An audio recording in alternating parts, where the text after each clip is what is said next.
ما حراك بهذا أن يكبر قدرك عند الله.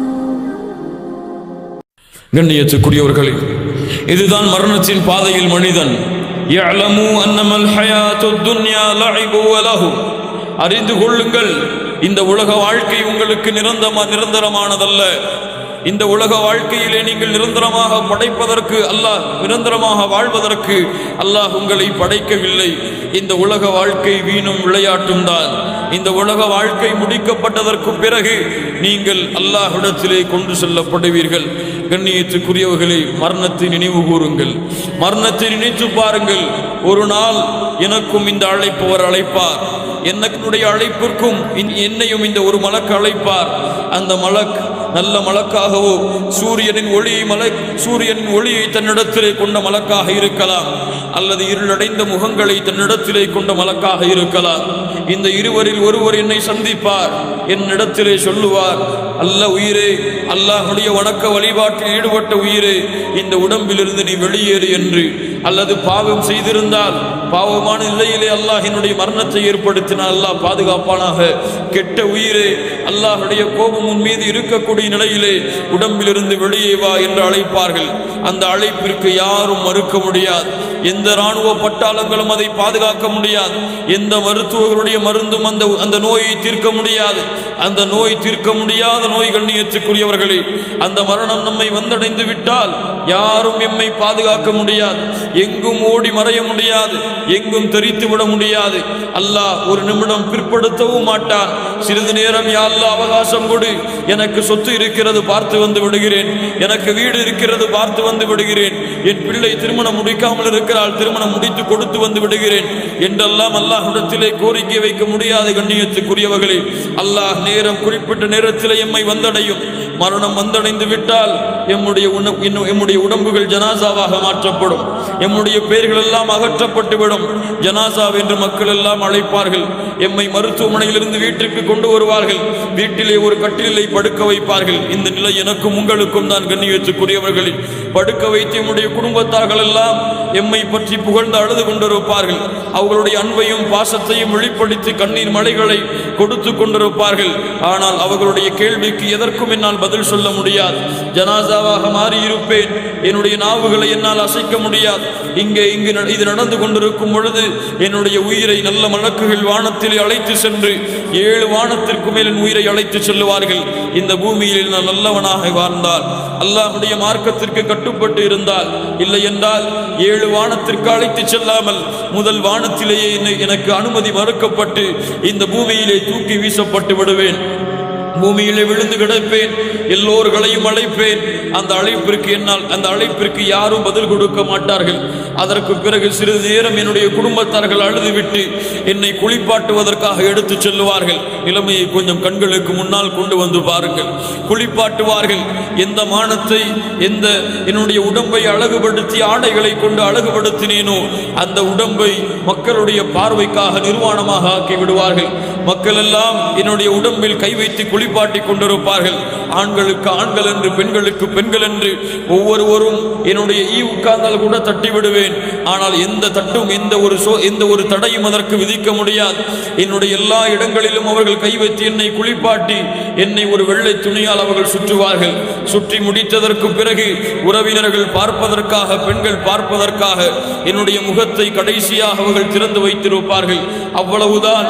இந்த உலகம் என்னை கடைசியாக பார்க்கும். இந்த உலக வாழ்க்கையிலே அதற்கு பிறகு என்னை யாரும் தோண்டி பார்க்க முடியாது. அதற்கு பிறகு எந்த பெற்றோரும் என்னை பார்க்க முடியாது. எந்த பிள்ளைகளும் என்னுடைய முகத்தை பார்க்க முடியாது.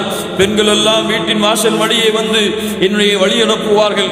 ஆண்களாக இருந்தால், என் பெற்றோர்களாக இருந்தால், என் பிள்ளைகளாக இருந்தால், என் உறவினர்களாக இருந்தால், என்னை நேசித்தவர்களாக இருந்தால் என்னை பின்தொடர்ந்து வருவார்கள்.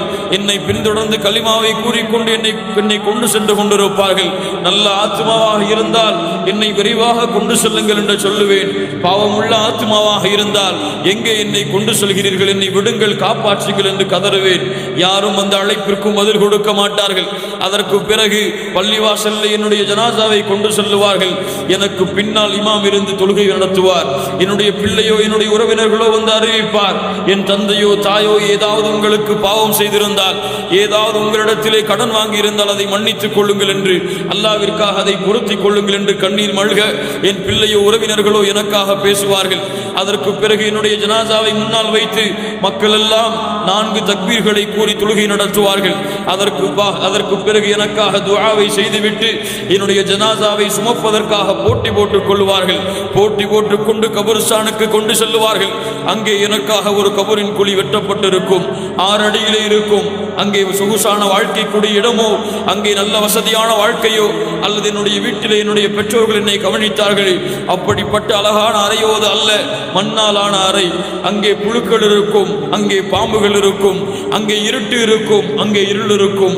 எந்த வெளிச்சமும் அமைக்கப்படாது, எந்த பாதுகாப்பும் அங்கே போடப்படாது. என்னுடைய ஜனாசாவை மண்ணின் மேல் வைத்து பார்ப்பவர்கள் எல்லாம் பார்த்துக் கொள்ளுங்கள் என்று அழைப்பு விடுக்கப்படும். ஆண்களாக இருந்தால் எல்லோரும் வந்து என்னுடைய முகத்தை பார்ப்பார்கள். எல்லோரும் என்னுடைய முகத்தை பார்த்து அழுது கொண்டிருப்பார்கள். அந்த நேரத்திலே பார்த்துக் கொள்ளுங்கள் என்று கடைசியாக என்னுடைய முகம் மூடப்படும். அவ்வளவுதான். வேறு யாரும் அதற்கு பிறகு என்னை பார்க்க முடியாது. என்னுடைய தந்தையாக இருந்தாலும், நான் பெற்ற பிள்ளையாக இருந்தாலும், அல்லது என்னுடைய உறவினர்களாக இருந்தாலும் என்னை கபருக்குள்ளே வைப்பார்கள். கபருக்குள்ளே வைத்து எல்லோர்களும் மண்களை என் மீது தேறி விடுவார்கள். என் மீது தூசி பட்டால் கூட கவலைப்படக்கூடிய என் பிள்ளை, என் மீது ஏதாவது மண் விழுந்தால் கூட அதை தட்டிவிடக்கூடிய என் பிள்ளை என் மீது மண்ணை போடுவார். என் மீது மண்ணால் மூடுவார்கள். என்னை மண்ணால் மூடிவிட்டு சிறிது நேரம் அங்கே நின்று அல்லாஹ்விடத்திலே துஆ செய்துவிட்டு அவ்வளவுதான். என் உறவுகள், நான் பார்த்து வளர்ந்த உடம்புகள், நான் இல்லாமல் அவர்களால் இருக்க முடியாது என்று உலகத்திலே கூறிய உறவுகள் எல்லாம் என்னை விட்டு என்னை தனியாக வைத்துவிட்டு அந்த இருட்டின் அறையிலே என்னை அடைத்துவிட்டு அல்லாஹ்வை முன்னோக்கி என்னுடைய முகத்தையும் வைத்துவிட்டு சென்று விடுவார்கள். அங்கே என்னுடைய தொடர்பு அல்லாஹ்விற்கும் எனக்கும் என அமைக்கப்படும். அவ்வளவுதான் என் உலக வாழ்க்கை. அவ்வளவுதான். யாருக்கு இல்லை இந்த நிலைமை? யாரால் மறுக்க முடியும் இந்த நிலைமை எனக்கு இல்லை என்று கண்ணியத்துக்குரியவர்கள்? ஆனால் மறந்து வாழ்கின்றோம். ஆனால் இதை தெரிந்து அலட்சியப்படுத்தி கொண்டு வாழ்கின்றோம். அதற்கான தயாரிப்புகள் எம்மிடத்தில் இல்லாமல் நம்முடைய வாழ்க்கையை நாம் கழித்து கொண்டிருக்கின்றோம். வந்தால் அழுகின்றோம். அல்லாஹ்விடத்திலே, அல்லாஹ் கொஞ்ச காலம் அவகாசம் கொடு, நல்ல அமல்களை செய்து வந்து விடுகிறேன், நல்ல சதக்காவை கொடுத்து வந்து விடுகிறேன் என்று. அவ்வளவுதான் கண்ணியத்துக்குரியவர்களை வாழ்க்கை. அதற்கு பிறகு வருவார்கள் 2 மலக்குகள் வருவார்கள். நல்ல உயிராக இருந்தால் நல்ல மலக்குகள், பாவமான உயிராக இருந்தால் பாவமுடைய மலக்குகள் வந்து கேட்பார்கள், மன் ரப்புக், யார் உன்னுடைய இறைவன்? நான் ரப்பை வணங்கி இருந்தால், அவனுக்கு மட்டுமே வணக்க வழிபாடுகளை செலுத்தி இருந்தால் சொல்லுவேன், ரப்பி அல்லாஹ், என் இறைவன் அல்லாஹ். அல்லாஹ் அந்த பாக்கியத்தை கொடுப்பானார். 2வது கேட்பார்களோ, மா தீனுக், உன் மார்க்கம் என்ன? எந்த வழியை பின்பற்றி வந்தாய்? அல்லாஹுடைய மார்க்கத்தை பின்பற்றி இருந்தால், குர்ஆன் சுன்னாவை என் வாழ்க்கையாக்கி இருந்தால் சொல்லுவேன், தீனியல் இஸ்லாம், என் வழி அல்லாஹுடைய மார்க்கமாகி. 3வதாக கேட்பார்கள், இந்த தூதரை உமக்கு தெரியுமா என்று உருவம் காட்டப்படும். முஹம்மது ரசூலுல்லாஹ் ஸல்லல்லாஹு அலைஹி வஸல்லம், தெரியுமா உனக்கு? யார் இவர்கள் தெரியுமா? இவர்கள்தான் அல்லாஹுடைய நேசர், என்னுடைய விருப்பத்திற்குரிய தூதர் முஹம்மது ரசூலுல்லாஹ் ஸல்லல்லாஹு அலைஹி வஸல்லம். அவ்வளவுதான். கனௌமத்தில் அரூஸ், புதுமகன் உறங்குவது போல நீ உறங்கு என்ற அழைப்பு விடுக்கப்படும். அவகாசம் கேட்பேன், யா அல்லாஹ் கொஞ்சம் அவகாசம் கொடேன், என்னுடைய தாய் தந்தையர்கள் இருக்கிறார்கள், பிள்ளைகள் இருக்கிறார்கள், அறிவித்து வந்து விடுகிறேன், கபருடைய வாழ்க்கை வெற்றியடைந்து விட்டதென்று. இல்லையப்பா, நீ தூங்கு நிரந்தரமாக என்று எனக்கு அழைப்பு விடுக்கப்படும். மறுமை வரை உறங்கிக் கொண்டிருப்பேன். பாவமுடைய ஆத்மாவாக இருந்தால் அல்லாஹுவை நம்பிக்கை கொண்டிருந்தேன், ஆனால் அல்லாஹ்விற்கு வணக்க வழிபாடுகளை செலுத்தாமல் அல்லாஹுடைய அடியார்களுக்கு வணக்க வழிபாடுகளை செலுத்தி கொண்டிருந்தால், யார் உன்னுடைய இறைவன் தெரியாது எனக்கு. எது உன்னுடைய மார்க்கம்? இஸ்லாம் தான், ஆனால் பின்பற்றி இருக்க மாட்டேன், தெரியாது எனக்கு. எது உன்னுடைய தூதர்? தெரியாது எனக்கு. அடிக்கப்படும் சம்பட்டிகளால் பாம்புகளால் சுழலப்படும் அவனுடைய உடம்பு. அல்லாஹுடைய தூதர் முஹம்மது ரசூலுல்லாஹ் ஸல்லல்லாஹு அலைஹி வஸல்லம் சொன்னார்கள், கபரிலே கொடுக்கப்படக்கூடிய பாம்பின் ஒரு மூச்சு காற்று இந்த பூமியிலே பட்டாலும் இந்த பூமியில் உள்ள புல் பூண்டுகள் எல்லாம் அழிந்துவிடும். அவ்வளவு பெரிய விஷமுள்ள பாம்புகளால் சுட்டப்படும். அல்லாஹ் நாடிய வரை எனக்கு கபருடைய வேதனை கிடைத்து கொண்டிருக்கும். இந்த இரண்டில் ஒன்றுதான் எனக்கு. ஒன்று சொர்க்கத்துடைய பூஞ்சோலை அல்லது நரகத்துடைய படுகொலி. நரகம் எனக்காக திறந்து வைக்கப்பட்டிருக்கும். பாவி என்றால் கபருக்குள் சொர்க்கத்தின் காற்று வீசிக்கொண்டிருக்கும். நல்லவன் என்றால், சாலிஹானவன் என்றால். கண்ணியத்துக்குரியவர்களில் உமர் ரலியல்லாஹு அன்ஹு சொல்லுவார்கள், என்ன தயாரிப்பை வைத்திருக்கிறீர்கள் அதற்காக? கபர்வாசிகளே அழைப்பார்கள், எதை சம்பாதித்து சென்றீர்கள் இந்த பூமியில்? செல்வத்தையா? இன்று அதற்கு வேறொருவர் சொந்தமாகிவிட்டார். உங்களுடைய வீடுகளையா, வசதியான வாழ்க்கையா? அது இன்று யாருக்கோ சொந்தமாகிவிட்டது. எந்த சொத்துக்களை சேர்த்து வைத்தீர்களோ அதற்காக உங்களுடைய பிள்ளைகள் எல்லாம் அடித்து உருண்டு கொண்டிருக்கிறார்கள்.